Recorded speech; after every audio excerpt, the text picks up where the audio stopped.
31 मई के दिन ही वीरांगना अहिल्याबाई होलकर जयंती को भी मनाया गया। मुख्य अतिथि के रूप में उत्तर प्रदेश सरकार के कैबिनेट मंत्री मौजूद रहे। सबसे पहले हम आपको मौके की तस्वीरें दिखाते हैं।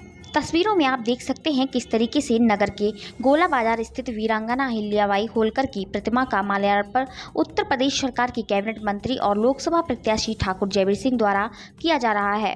उनके साथ भारतीय जनता पार्टी के जिलाध्यक्ष राहुल चतुर्वेदी, पूर्व जिला अध्यक्ष, नगरपालिका अध्यक्ष प्रतिनिधि आलोक गुप्ता समेत भारतीय जनता पार्टी के तमाम वरिष्ठ नेता पदाधिकारी की मौजूदगी देखने को मिल रही है। बता दें कि महारानी अहिल्याबाई होलकर भारत के मालवा साम्राज्य की मराठा होलकर महारानी थी। उनका जन्म 31 मई 1725 को महाराष्ट्र के अहमदनगर के छौड़ी ग्राम में हुआ।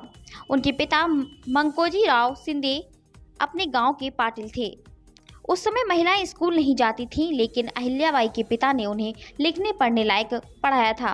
वीरांगना अहिल्याबाई होलकर समाज और राष्ट्र के लिए अपना जीवन न्यौछावर कर दिया गया, इसलिए उन्हें याद किया जाता है। सबसे पहले उनकी प्रतिमा का माल्यार्पण करते हुए उनकी जयंती मनाई गई, जिसके बाद एक भव्य और विशाल शोभा यात्रा भी निकाली गई। शोभा यात्रा में इधर उधर झांकियां शामिल थी। शोभा यात्रा गोला बाजार तिराहे से शुरू होकर नगर के प्रमुख मार्गों का निर्माण करती हुई वापस एक निश्चित स्थान पर जाकर समाप्त हुई। गोला बाजार के पास ही एक निजी मैरिज हॉल में वीरांगना अहिल्याबाई होलकर जयंती को लेकर एक सभा का आयोजन किया गया, जिसको मुख्य अतिथि के रूप में पहुंचे उत्तर प्रदेश सरकार के कैबिनेट मंत्री ठाकुर जयवीर सिंह द्वारा संबोधित किया गया। तस्वीरों में आप देख सकते हैं किस तरीके से यहाँ वीरांगना अहिल्याबाई होलकर की जयंती के मौके पर एक सभा का आयोजन किया गया, जिसमें ठाकुर जयवीर सिंह की ओर से यहाँ मौजूद लोगों को संबोधित किया गया। जिसके बाद उन्होंने पत्रकारों से वार्ता की और पत्रकारों से वार्ता करते हुए उन्होंने क्या कुछ कहा, अब जरा यह भी सुनिए।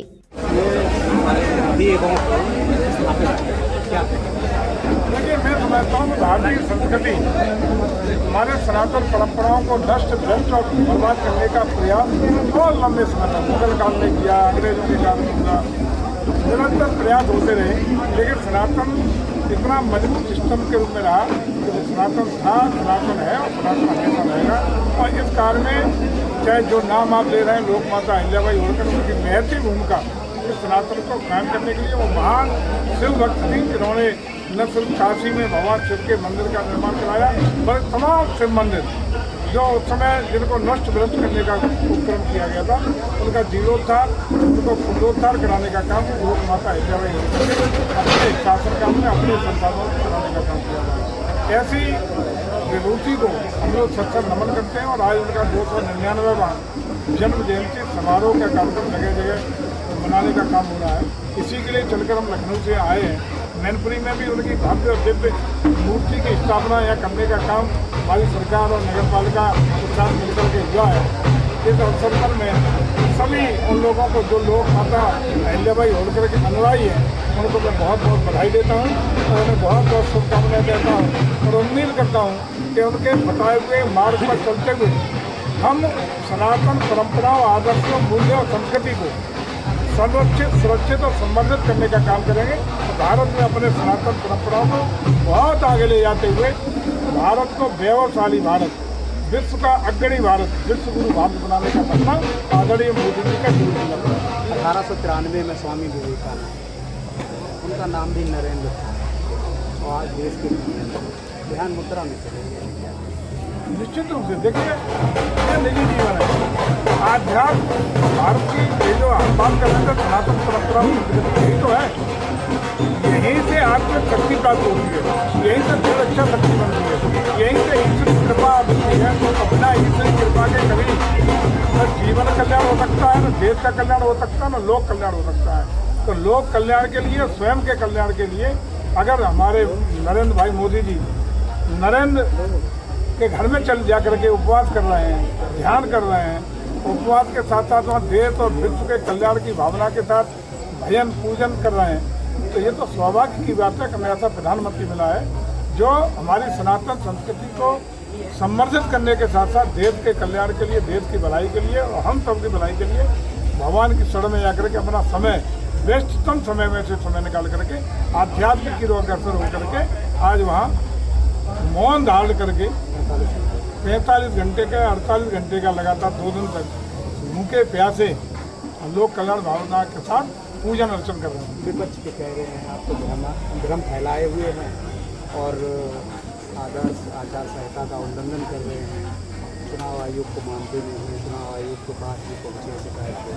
हमें लगता है कि विपक्ष को अब देश में नहीं है, समुद्र में पूजा भी नहीं करने देंगे। इससे याद है सनातन विरोधी कौन हो सकता है।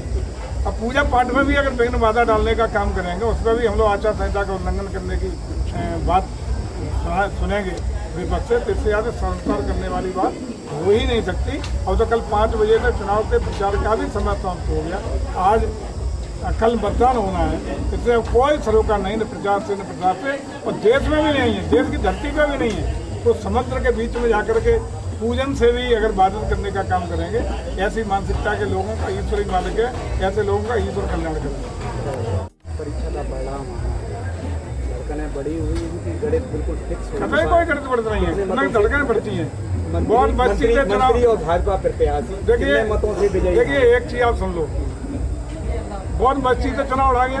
अच्छा। और आज भी मस्ती में रहते हैं, कभी कोई धड़कन नहीं बढ़ती, ध्यान में नहीं जाएंगे, कोई धड़कन नहीं बढ़ती है ना, कोई ध्यान में तो रोज जाते हैं हम लोग, रोज जाते हैं, पूजा करते हैं। भोले बाबा की असीम कृपा है, सब शंकर जी की कृपा से ही है। कितने मतों से जीतोगे आप? देखिए कल अब चूंकि ईवीएम में कह रहे, इसलिए कोई आकलन नहीं, गणित तो सब निकला, कोई गणित नहीं निकलते। जब भी मतदान हो जाता है तो मतदान की तिथि तक पूरा संघर्ष कराया जाता है, दमदाई से चुनाव हो जाता है, ला गया है। प्रधानी याद आ गई है समाजवादी पार्टी को, और परिणाम ईवीएम में कहता है परिणाम का इंतजार करिए, 2 बजे तक पानी का पानी दूध का दूध हो जाएगा। इंतजार करिए, धैर्य रखिए, संयम रखिए, काहे परेशान है। जब प्रत्याशी परेशान नहीं है तो आप काहे परेशान है।